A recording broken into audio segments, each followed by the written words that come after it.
जय हिंद दोस्तों। एक ऐसी मीटिंग जिसमें कुछ बोला नहीं गया, बस सब कुछ कह दिया गया। चीन के राष्ट्रपति शी जिनपिंग और भारत के विदेश मंत्री डॉक्टर एस जयशंकर आमने सामने हुए और उसके बाद चीन की सरकारी मीडिया तक चुप हो गई। आखिर भारत ने ऐसा क्या कह दिया? नमस्कार, मैं हूं देवकी नंदन पांडे एंड वेलकम टू महर्षिपीडिया। तो चलिए शुरू करते हैं मीटिंग के बैकग्राउंड से। 14 जुलाई 2025, जगह बीजिंग, चीन। एससीओ समिट से पहले भारत के विदेश मंत्री डॉक्टर एस जयशंकर ने चीन के राष्ट्रपति शी जिनपिंग से मुलाकात की। महज 30 मिनट की मुलाकात थी ये, लेकिन इसके बाद चीन की सरकारी वेबसाइट, ग्लोबल टाइम्स और सीजीटीएन सब ने रिपोर्टिंग बंद कर दी। ना कोई वीडियो, ना कोई प्रेस स्टेटमेंट। अब दो महत्वपूर्ण सवाल उठते हैं इस मीटिंग के उपरांत। पहला है, क्या जयशंकर साहब ने कोई अल्टीमेटम चीन को दे दिया? क्या भारत ने चुपचाप एससीओ में चीन को घेरने की चाल चल दी है? चलिए सभी तथ्यों को आधिकारिक प्रमाणों के साथ नजर डालते हैं ताकि आपको सिर्फ बातें नहीं, पक्के सबूत मिले।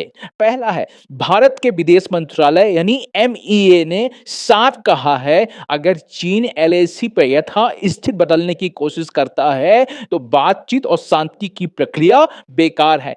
दूसरा, द हिंदू की रिपोर्ट के अनुसार दोस्तों, भारत ने चीन की बेल्ट एंड रोड इनिशिएटिव को पूरी तरीके से खारिज कर दिया है, क्योंकि यह पाकिस्तान अधिकृत कश्मीर से होकर जाती है।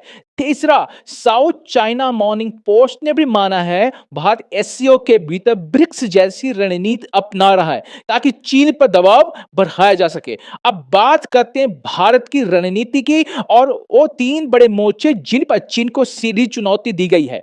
पहला है दोस्तों सैन्य मोर्चा। बीआरओ ने एलएसी के पास 65,000 करोड़ की सड़कें बनाई हैं और कई परियोजनाओं का शुरुआत कर दिया है। अरुणाचल में सेना टनल, न्यूमा एयरवेस के साथ अब चीन की नींव उड़ गई है दोस्तों। दूसरा, डिप्लोमैटिक मोर्चा। भारत अब एससीओ में रूस हो गया, ईरान और सेंट्रल एशियाई देशों के साथ अलग अलग चर्चा कर रहा है ताकि चीन की पकड़ को कमजोर हो। तीसरा, आर्थिक मोर्चा दोस्तों, चीन की रेयर अर्थ पर निर्भरता कम करने का प्रयास कर दिया गया है। इवन गवर्नमेंट ऑफ इंडिया ने राजस्थान और आसाम में खुदाई भी रेयर अर्थ एलिमेंट्स के लिए कर दिए दोस्तों। नाउ वेरी इंपॉर्टेंट दोस्तों, गोल्डमैन सैक्स का अनुमान है भारत 2028 तक $10 ट्रिलियन की अर्थव्यवस्था बन सकता है, जो कि बहुत इंपॉर्टेंट है हम इंडियंस के लिए, और चीन को पीछे छोड़ सकता है।